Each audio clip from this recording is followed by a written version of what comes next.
Hi, everybody. Welcome to Power of Knowing Forum Knowledge Nexus. Tech that moves you, ideas that scale you. From cloud infrastructure to cybersecurity to growth and strategies and leadership insights, our four pillars have empowered professionals worldwide. And today we are discussing on the topic of Ops Reinvented AI meets agility to solve pain points you have been ignoring. Your go-to podcast on tech, cybersecurity, strategy, and growth. I am your host Prem Kumar today, and we will explore how operations, agility, and AI solve problems. Special thanks and welcome to all who have tuned to Power of Knowing Forums episode 268 on LinkedIn Live, and we are streaming this in other platforms as well. Thank you for being part of our journey. Here's to continue growth and success. To have the topic we to be discussed, we have the honor of having Ajit Singh, founder of a stealth cyber security AI organization, joining us today. Let's welcome our esteemed speaker to the podcast event and dive into the topic. Hi Ajit, Yes, welcome to our podcast. good How are you evening, today, sir? Prem. I'm good. How are you? Good. Ajit, a small intro about yourself, your journey so far to the audience. Yeah. First, thank you for inviting me here and the audience for joining us your podcast. All right. So, Prem, like I have been working on enterprise tech for what 25 years. Out of that, I had 15 years of entrepreneur journey, right? As a product engineering outsourcing company. I kind of technical commercial kind of a guy, right? I myself have architected four SaaS product, right? Uh, Currently, I'm like deep into the AI stuff, especially Agentic AI, Gen AI, and all. It's an interesting journey how I landed up into cybersecurity, right? Some we'll see if we can talk in this podcast or some other podcast. It was a journey basically to figure out how I never thought actually I'll get into cybersecurity. AI, I was sure that AI actually took me to the cybersecurity, right? And that's actually ties up very well to your the podcast name which we have is Reinvented. So AI and agentic is deeply related to the agentic AI stuff.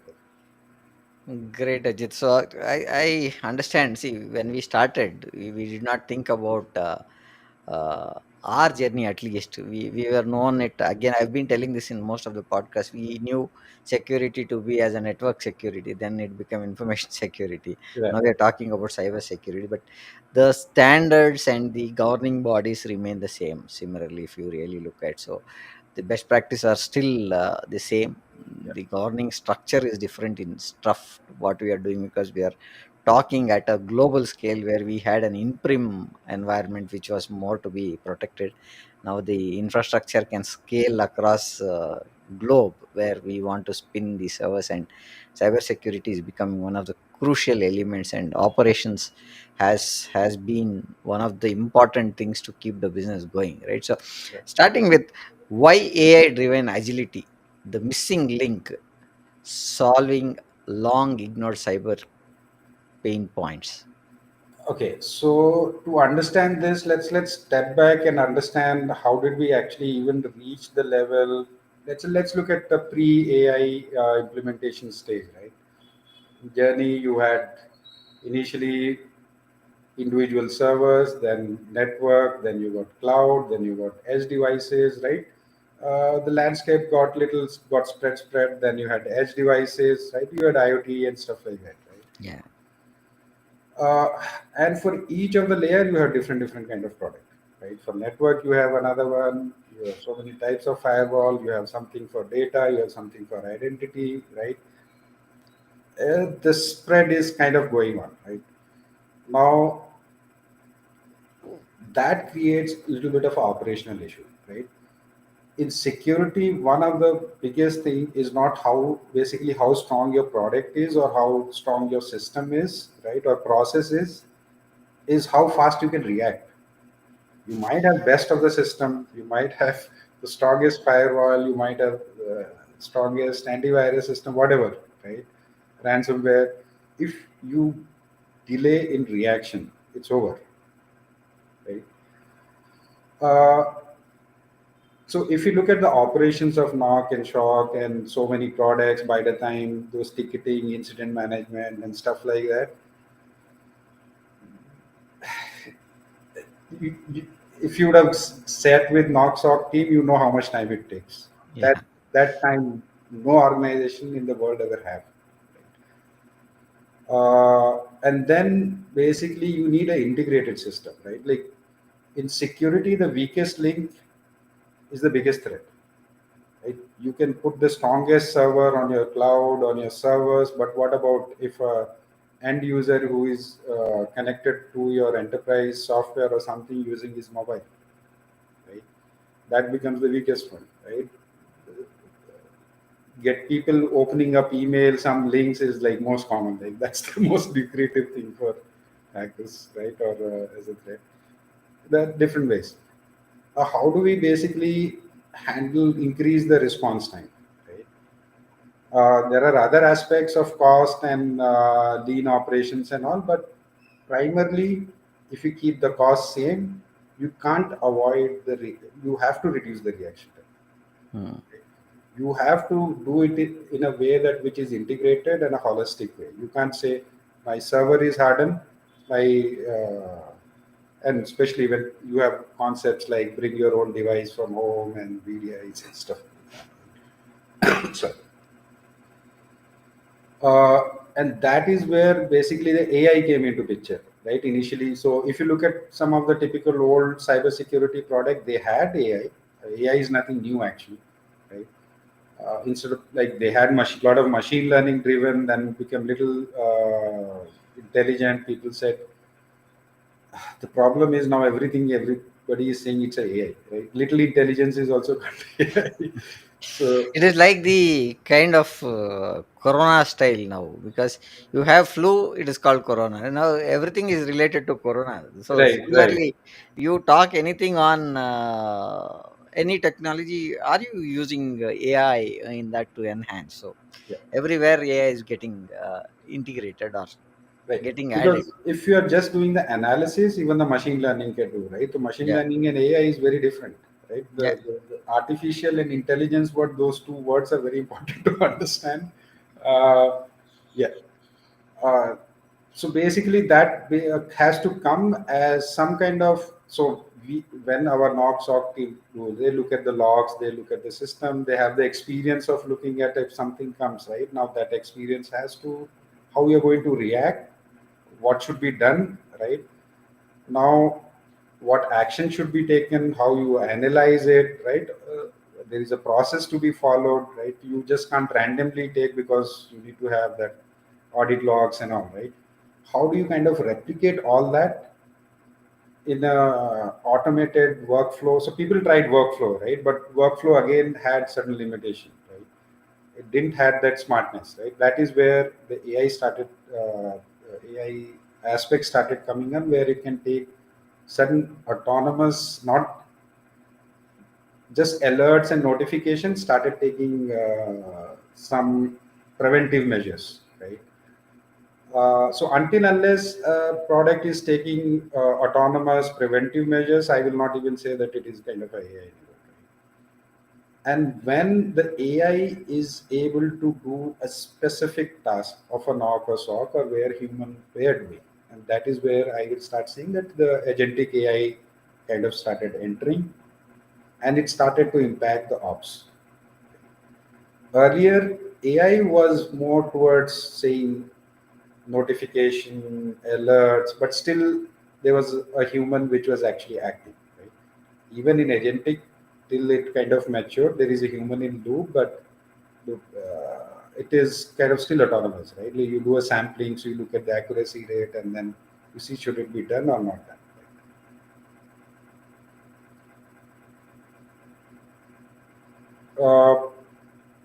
Prem, your voice, I I can't am hear. on mute.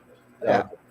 So, what is in for the C-suite executives to prioritize AI plus agile methodologies in cybersecurity? Okay, cybersecurity. First of all, for C-suite, AI itself is a very complex topic, right? It Yeah, goes yeah. into multiple direction in terms of governance, risk management, right? Specifically, AI, it becomes even more complicated, right? Uh, so they have to look at. So if you look at from a C-suite perspective, right? So what are you going to look at from a business continuity perspective, reputation, right? Your cost, right? How fast, if your company has to kind of grow fast, uh, if a M&A is happening, how does the system integration happen? In the system integration, you can't take away the security part of it, right? Like you can't just, let's say two companies having just ERP or something, you just integrate, migrate, it's done. It's not like that, right? No, it does Yeah. not happen like that. And sometimes two organizations, especially in the acquisition part, right, they still say separate, right? Then the two Hmm. separate entities, and then they are still one. Right? Yeah. The policies might be one, governance might be one, right? But if the analogy, if you have to look at how the holding company manages its subsidiary. So there is lot on the AI and the cybersecurity side, from the C-suite perspective, as how we can consolidate the operations, make the operations lean yet faster, right? How do we make this change and integration seamless, right? Uh, an operation, when I come up, so they will look at OPEX and CAPEX and all, right? So basically, then how do I kind of manage my cash flow, OPEX properly, right? Currently, especially domestically, if you look at, it's not big part of our OPEX, but it's becoming critical. The focus is increasing, right? So if you had some X percentage out of your budget, how do you get more, keeping, if you're not able to increase, how do you get more, achieve more by at least keeping the same number, right? So because why it is challenging for this CXOs is, from a digital transformation we are moving towards AI transformation, right? So there is Hmm. a lot of Hmm. capital which is going there, but you can't even ignore the cybersecurity or security part of it, right? You can't ignore the governance part of it, right? Or let's say put GRC in one bucket, Hmm. which basically say how do I kind of fix that part and still achieve more, right? And that is where the agentic AI or AI, which is making the cybersecurity operations leaner, right, becomes very very critical. Right? Now, going back to the traditional way of looking at now, Mhm. security has been fragmented, right? So, Right. you really, why are traditional fragmented security tools holding back cyber security teams? Okay. So, like mentally, if you look at what is the first thing which comes to your mind when we say security, we'll say server or network, right? Yeah. Okay. Okay. So, But for an organization, especially in the current scenario, most of your server are either in data center, which is managed by the third party, or the cloud, which is managed by the third party, right? yeah. So, which means most of your infrastructure is actually managed by the third party, which they are specialized in, right?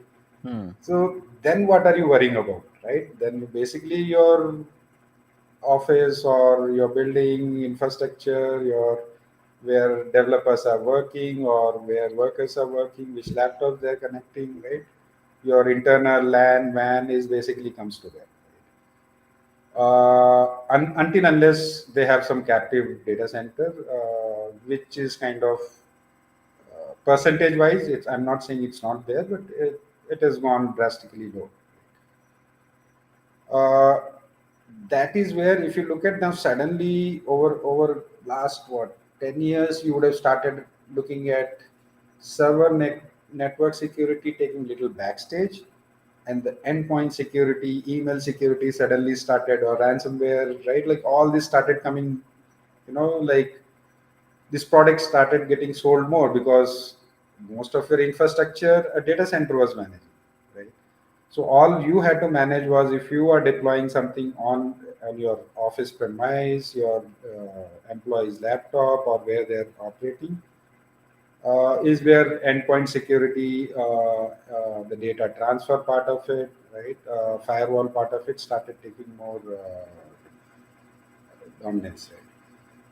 Now, because of this, it is still looks like traditional, right? Because if your data and application is taken care by the data center and this thing, then what the company is investing on, right? Your on your laptops, on your email security, and this, which is still the traditional one, right? Until unless our organization is very large, right? Like, and some part became easy.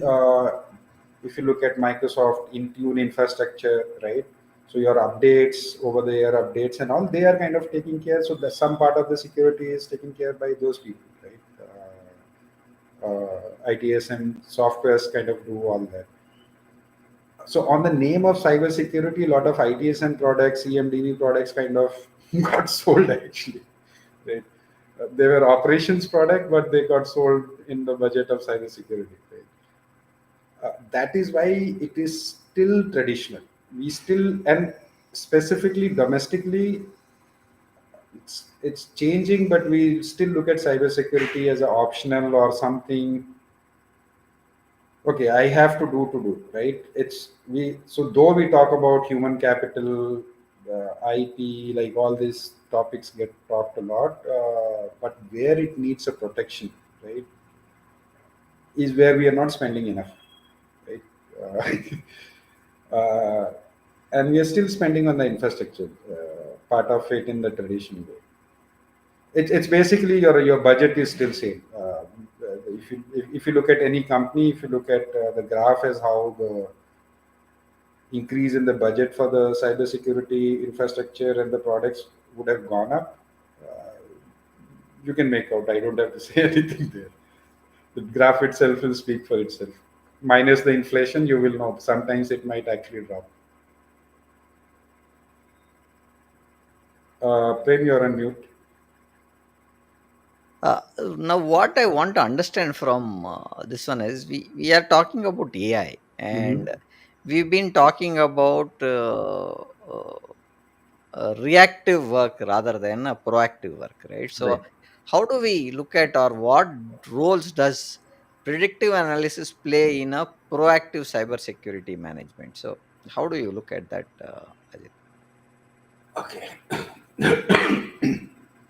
See, predictive analysis, if you look at the current, not current, even last couple of years, as I said, AI was there in the cybersecurity, like in terms of threat intelligence and all those things, right? Hmm. So they were doing some kind of a predictive part of it, but those predictive things were more from an alert, not more from a resolution or mitigation perspective. Right? Okay. The change right now which is happening, and that is where the agility in the operations is coming. Okay, what happens if alert comes and notification come? If you Hmm. look at the SLAs metrics, right, of any organization, right, if you look at the how they've been managing, right, it'll actually throw the light as if you look at the mean time resolution, first response time, right, the key KPIs, if you see, and the matrices, if you see, you will know where the problem is. Uh, so just being predictive was not helping because the operations were not aligned to it, right? Uh, when I'm saying operations, they might have the workflow, they might have all the softwares, but ultimately it's the human which has to actually go react, actually act on it, right? It goes through a traditional escalation metrics of level 1, level 2, level 3. uh, I'm just saying like that, right? But the question is, do you have actually that much time? That is where the first response time or the resolution times actually become very, very important, right? So the question is not just about predictive, right? It has to go kind of reactive, preventive, like actionable thing, right? And that is where the agentic AI is actually pitching in. Okay. So if you look at the traditional AI stuff where you run machine models and all, right, but in Gen AI world, if you go back, right, so you have those LLMs, knowledge base, knowledge graph, decision graphs, right, like, uh, and there is agents which is specialized for something, right? So there could be agents which is specialized for special kind of threats, right? Or the agents which is basically built. Okay, so I can't. So in a cybersecurity, if there is a network data, like you have specialization, right?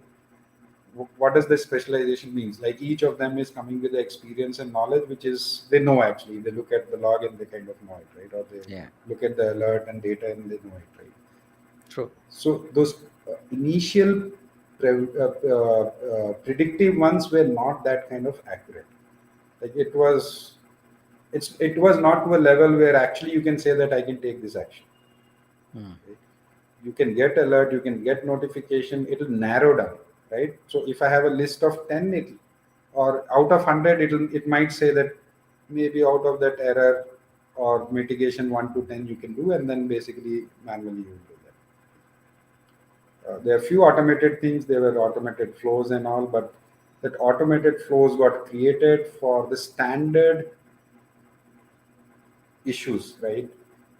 But in the cybersecurity world, the weak anybody who is trying to actually attack will not attack you on the standard one, right? It's Hmm. like police and the thief, which is trying to fight with each other, right?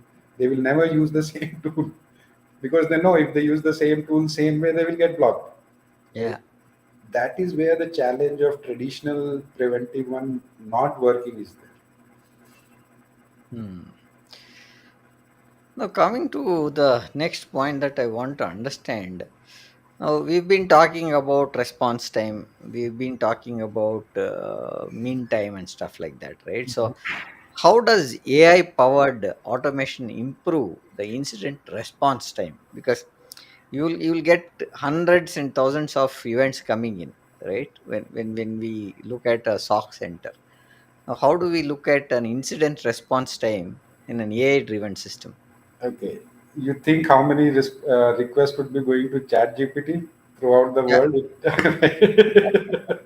So today's AI is very powerful, very powerful. It's how much you can hardware you can afford, how good quality of the algorithms which you have.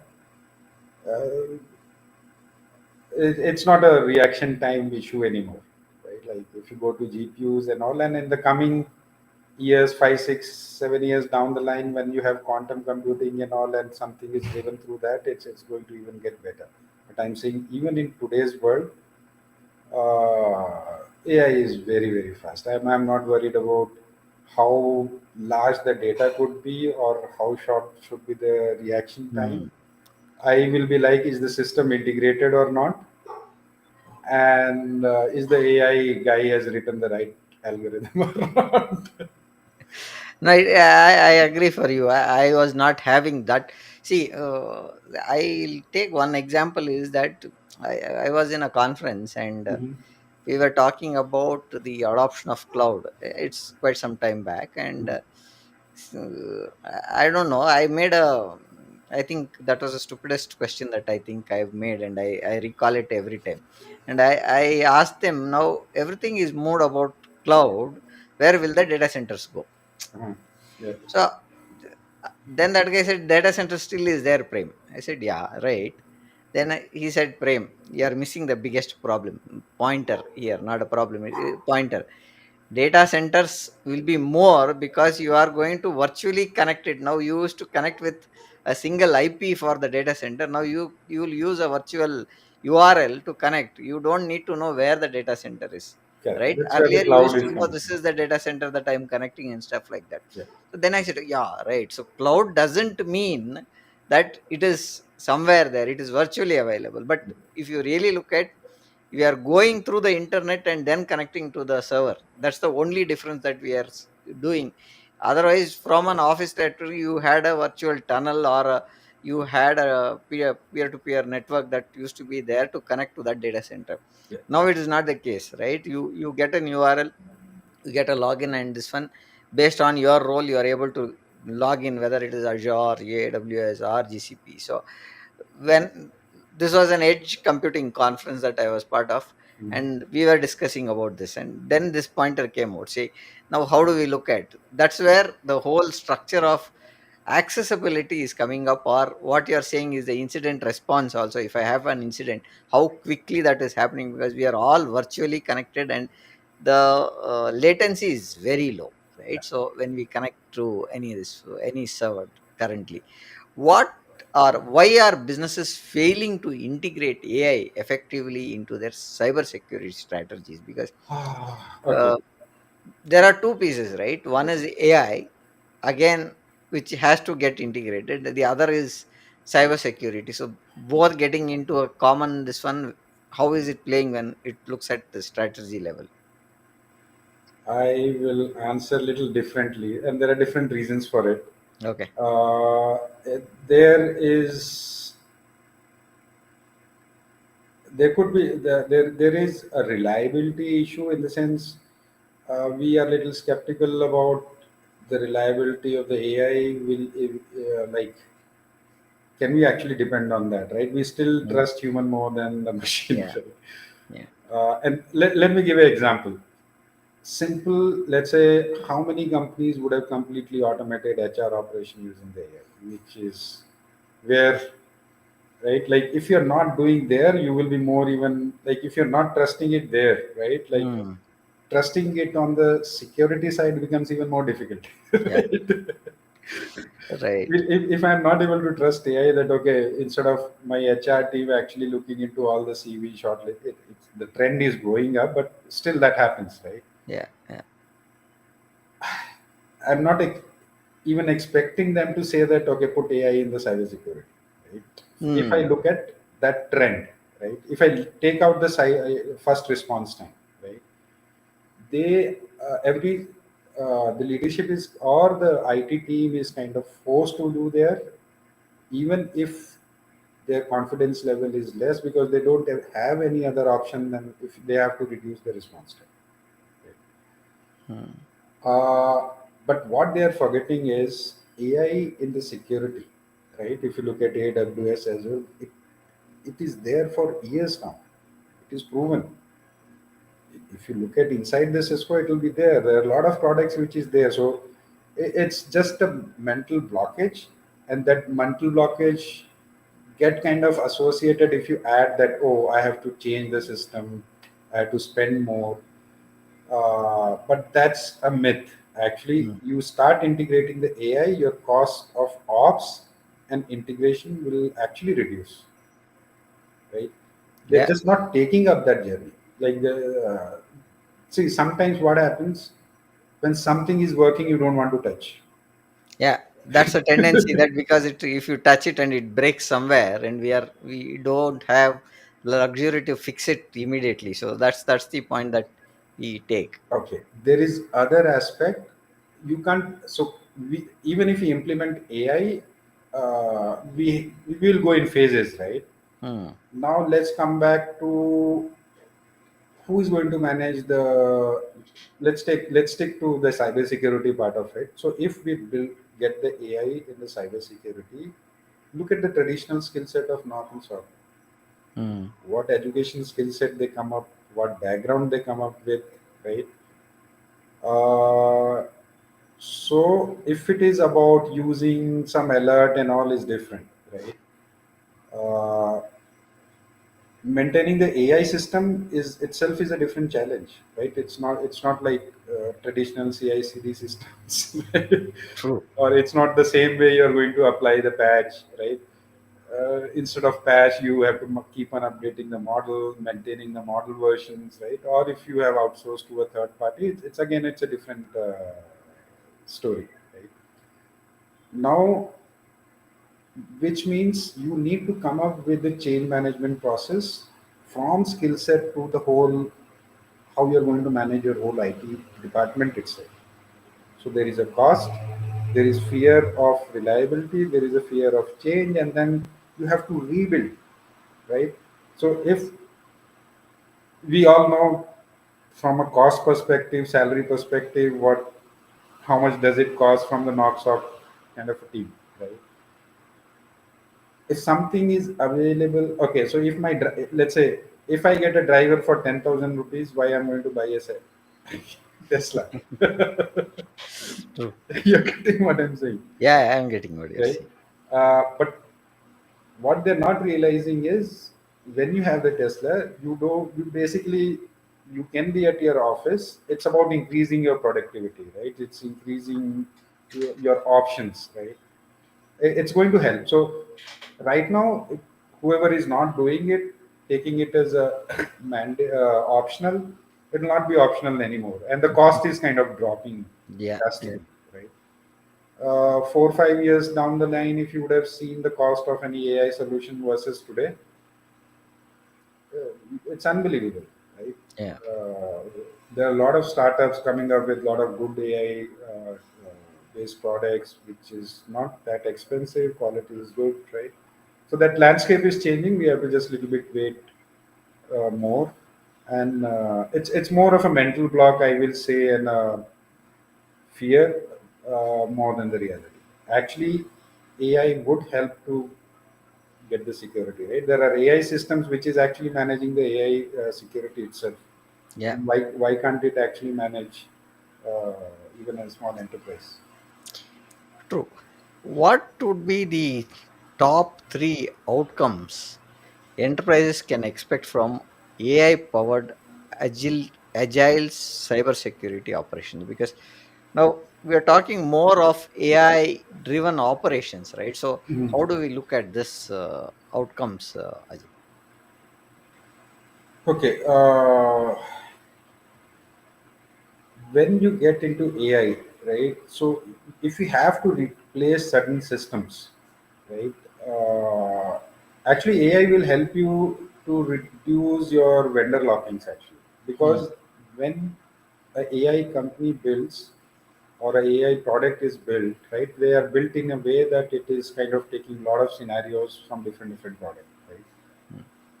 So if I look agility definition from a perspective that it should be plug and play for any kind of supplier product or something, you are good at that, right? Hmm. It's you integrate the model basically which is tied up to AI, will kind of take care of that. Right? There are OEMs which are coming up there with their own, right? So so agility wise, the adoption time, it's going to reduce. Lot of integration point it is going to reduce, right? If you have to kind of scale or make changes fast, right? It's going to help there a lot. And when I'm saying lot means lot, right? It's going to be probably month or weeks and not years. Now, looking at that point, right, when we see how does agile transform uh, driving scalability in cybersecurity services, especially for SMBs? Okay, SMBs, first of all, they run on the very thin Mhm. cost. Yeah, Uh, cybersecurity becomes a cost center for them because yeah, it's a luxury for them. But good news is AI is kind of going to reduce all that cost. Right? okay. They don't have to hire too many people. So from operation wise, they don't need larger team to kind of manage. Hmm. Right? Any AI driven thing where you kind of needed 40, 50 people, you can easily manage with three, four, let's say worst case 10, right? If I'm saying if you have three shift, so just for the sake of number, three, three, three, 10, right? Uh, so for small organization, it's a blessing, right? Okay. From both cost as well as from operation side and kind of integration. Uh, from a bigger organization, if they are expanding to different, there are different kind of products also coming in, right? Like not the traditional enterprise tech stack. AI itself is bringing a lot of solution in, right? Hmm. Businesses are going through very short cycle of changes, right? If you look at the earlier M&As, what 7, 10 years versus now Yeah. what, right? Yeah. Uh, there it's going to kind of help a lot, right? So both either expansion organically, inorganically, it's both the side it's kind of help. And it, yeah.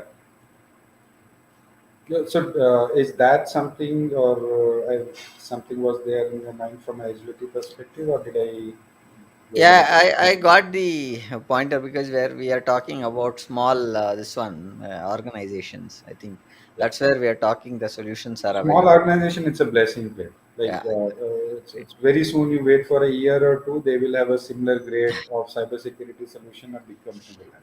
I think most of the bot services that are there are helping these small organizations scale up faster in terms of not having much, but they have a KMDB base that is there, and they feed that to the agent, and whatever queries these agents can pick up, these AI agents or bots can pick up, is what I've been seeing in most of the adoptions. That's a boon for having some of the queries listed out and self learning based on the knowledge that is it's coming up to as calls, right? So that's where I think Yeah. now, why is AI powered threat intelligence a game changer for small medium sized enterprises?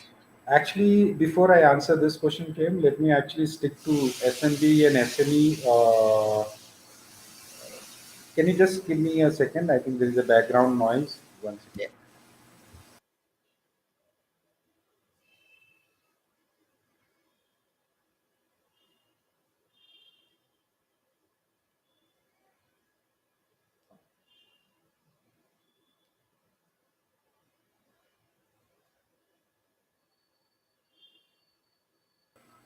Sorry. Is my voice? Yeah, Yeah. yes. Okay. So, okay. So what?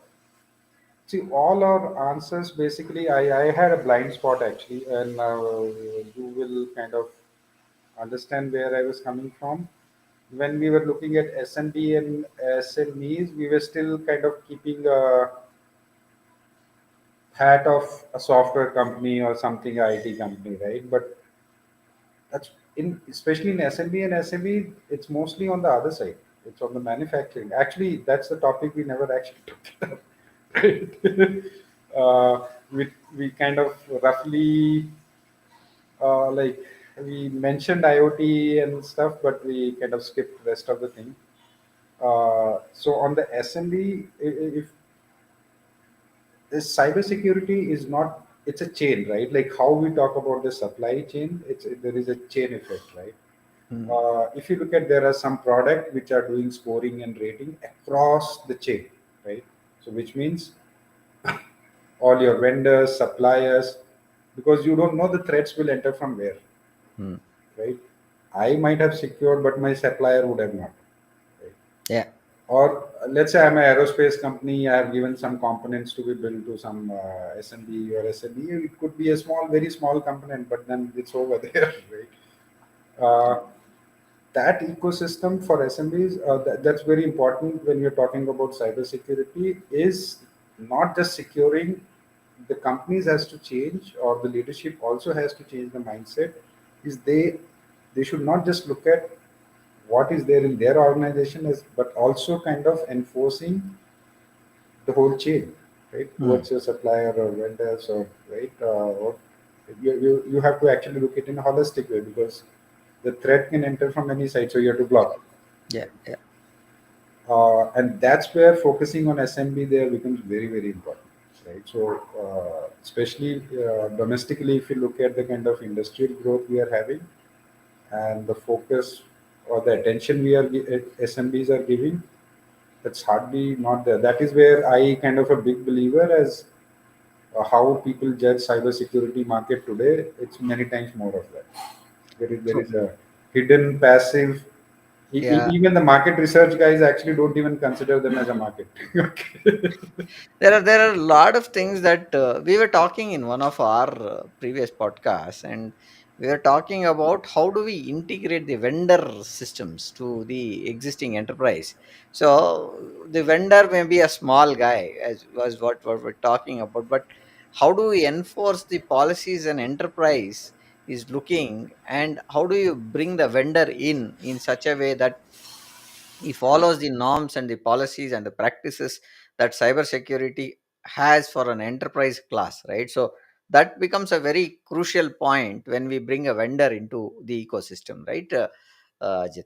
Now, looking at that, what could be the pointer where these uh, predictive analysis and agile methodologies help reduce operational cost in cybersecurity? Again, there is a catch here. I think when we talk about, we've always considered cybersecurity as a cost center. Now, AI also does not give you results immediately. That's also another cost center for us, right? So, how do you look at operational costs when we add both of these two things together? And how do we look at this, Ajit?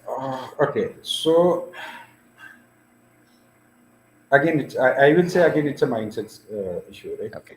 Let's look at our RFP. So if you, how much in the security section actually we enforce our supplier, Hmm.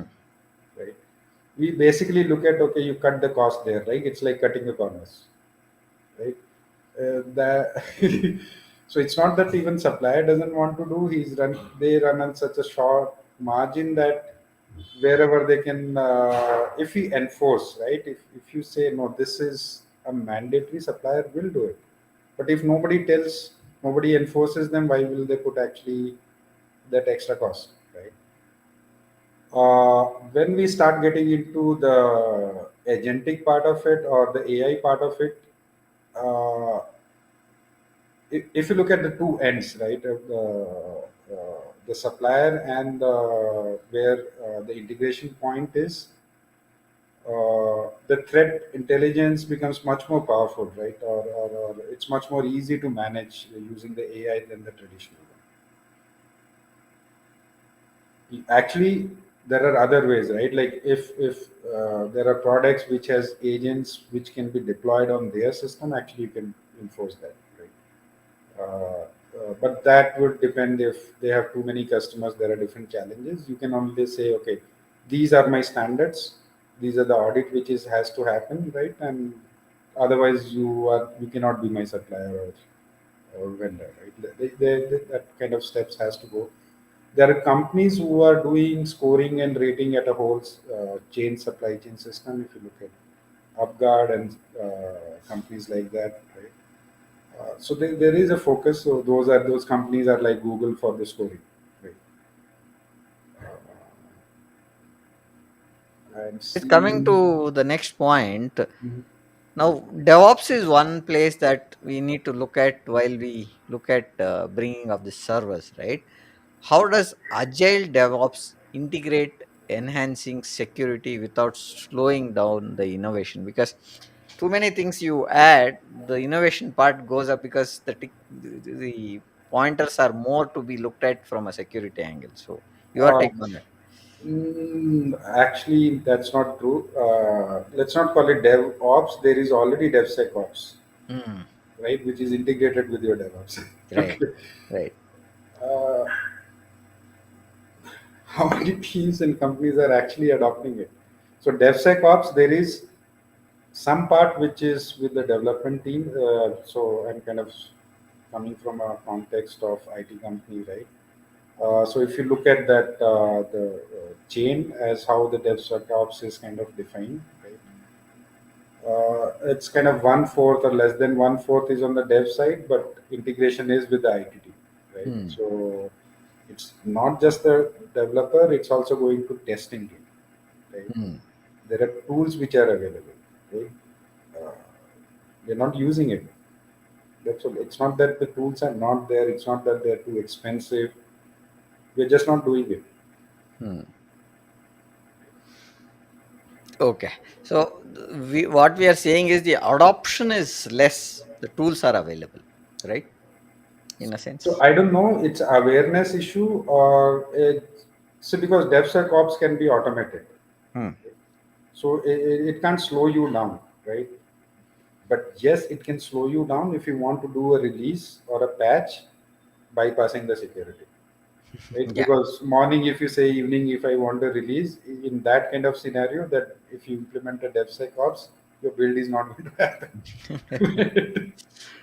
So, but there are other parties, as the developer is writing the code, they come to know about the security like issues then and there, right? Hmm. Uh, okay, so there is, and I'm kind of reading some of the users' messages there. Probably we'll come back to that little later. So, security testing or vulnerability testing, penetration testing, going, post integration in the UAT environment, or let's say some people are doing in the QA and all. DevSecOps kind of bring it to the developer level, right? So as you write, it kind of true, but it might slow you, and it's kind of getting used to it, right? Yeah. There are times when people said extreme programming, agile will not work from waterfall to RUP. True. Like True. we come from an age where we have seen Waterfall RUP, was the primary thing for us, and once right? the product is built, maybe the whole thing was outdated as well at times, Right. right? So XP or this were like a month, then it got shortened to 15 days. There are companies, or basically even my product when I managed with 7 to 10 days kind of a cycle. Right? Hmm. It's just a habit. Tools are there. They just need to get I started. think DevSecOps or DevOps is a mindset. Now, adding security to itself it's a culture that we'll have to bring in the organization, right? Uh, See, they could be very small. Okay, so bigger organization, at least when you download some package or something, they kind of either get blocked, right? Or you have a how many companies would have actually have a repo which is kind of, these are the certified repo and you can only take it from here.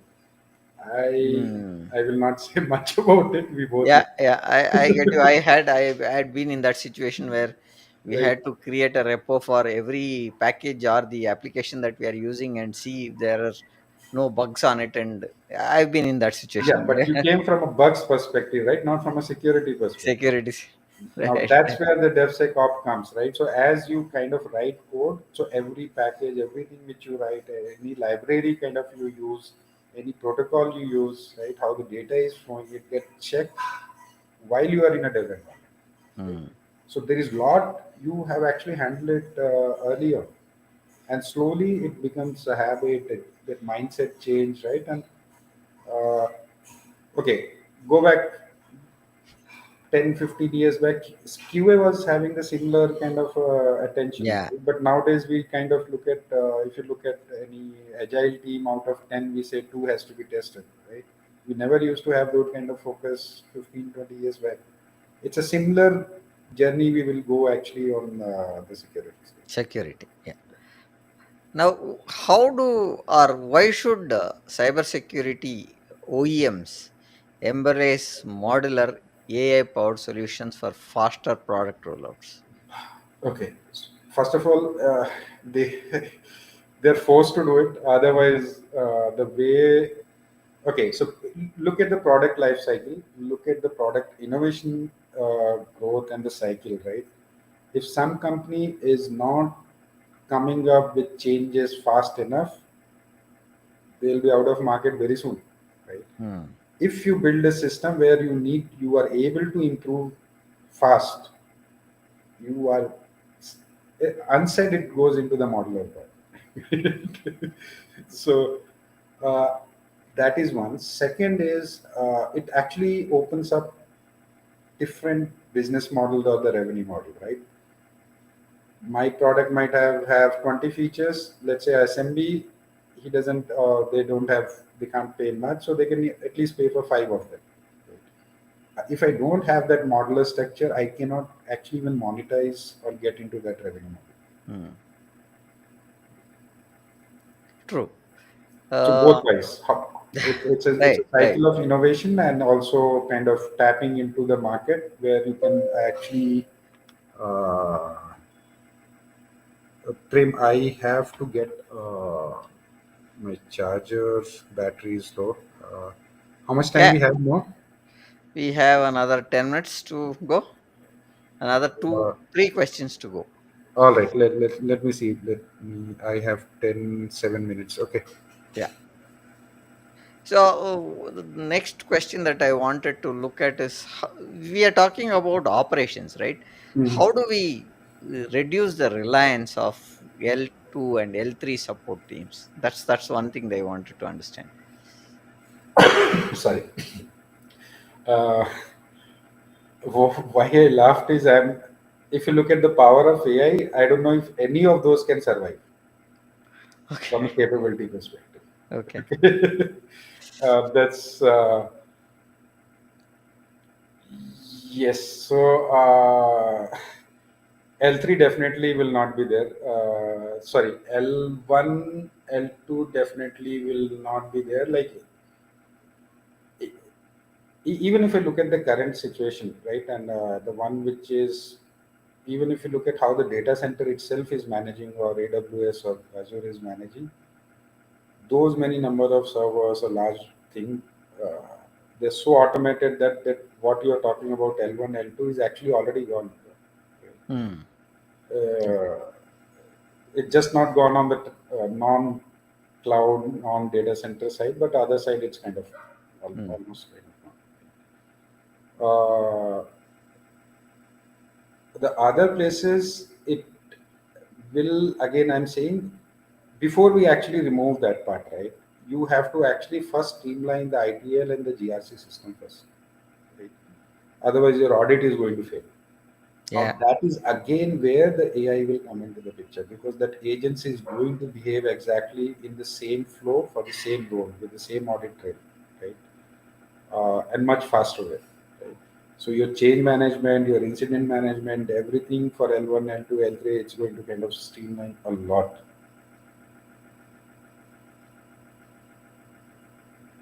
Coming to the final question that I have to get you, what can cyber security providers learn from agile transformation in the other industries?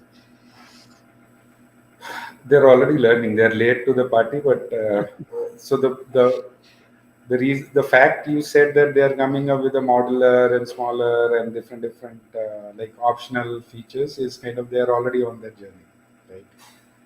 Uh, it's just that see, the cybersecurity products goes through so much of certification and testing that the cycle is larger, right? Hmm. So it's not that they are not agile. It's the number of cycle which they put on the testing and the reliability and the things which even a big traditional ERP products or the enterprise products will not put. Right. That's why we think they're slow. Actually, they're not. Okay. With that, I think we have covered most of the things. I would like to summarize on what we had discussed today, Ajit. So, we Hmm. started with why agile driven systems are missing the link, the human link that we are talking, which is the weakest link that we spoke about. Then we spoke about how C-suite executives are prioritizing AI plus agile methodologies, increasing SLA compliance, discussing tangible benefits, MTR, and stuff like that. Then we spoke about AI integration process, right? So SOC side, fatigue side, alerts, reducing the alerts is what we spoke about. Then we spoke about fragmentation from traditional security tools, which are getting the cyber security teams, which are getting hold back. So you're explaining soil tools, delayed errors, contrast with AI products, unified platforms to reduce tool sprawl and increase analytical efficiency is what we spoke about. Then we spoke about some of the predictive side, where we spoke about AI driven analysis and analytics, identifying threats before they can get escalated. Example like predictive analysis, reaching patch time to 50% and plus, like that. And that's what we spoke about. Then we spoke about automation in real time threat intelligence, how automation can decrease the mean time in response, right? That's what we spoke about. Then we spoke about how AI and cybersecurity be part of the strategy part. So business failing where they don't understand how the effectiveness of AI and their cybersecurity strategy play a key role. That's what we spoke about. Then we spoke about three outcomes where AI powered uh, agile systems can bring into operations, that we spoke about. We spoke about agile transformation driven scalability in security, especially on SMBs. Quite amount of time we spoke on SMBs and SMEs, where they can reduce costs, scale without increasing costs, look at security solutions. Then we spoke about AI automation, reducing manual overheads, enhancing security at lower costs is what we spoke about. Then we spoke about predictive analysis and agile methodologies reducing costs in cybersecurity. Then we spoke about AI driven traditional while manual methods in cybersecurity. Then we spoke about how we can look at faster rollouts of products. That's what we spoke about. Then we spoke about how the L1, L2 teams are getting replaced, or how it is getting eliminated, or dependency is getting taken out from routing the tickets and improving the first contact resolution part, right? Then we spoke about the final pointer is how we can look at drawing a parallel between cybersecurity in other sectors like manufacturing, healthcare, and stuff, other industries. The highest highlight of how lessons learned can improve spread resilience in the security is what we have discussed in the last 50 plus minutes of discussion today, Ajit. With this, we have come into a closure of this podcast. Any last minute uh, pointers that you want to give to the audience? Over to you, Ajit. It's a very oh, I think we lost Ajit. We had uh, uh, with this, we would like to conclude the session. There was battery countdown which happened on Ajit's laptop. I think he's dropped off the call. With this, we would like to conclude our session. To the audience, we have streamed this session on LinkedIn, YouTube, Facebook, and Instagram. Hope you found this discussion valuable, and do join us on LinkedIn. Our next podcast is happening tomorrow, which is our 269th episode. Mutual Mutualizing super class, how to drive up interdependent profitability, tomorrow at 6:30 p.m. IST. Looking forward to see you. Good day and bye for now.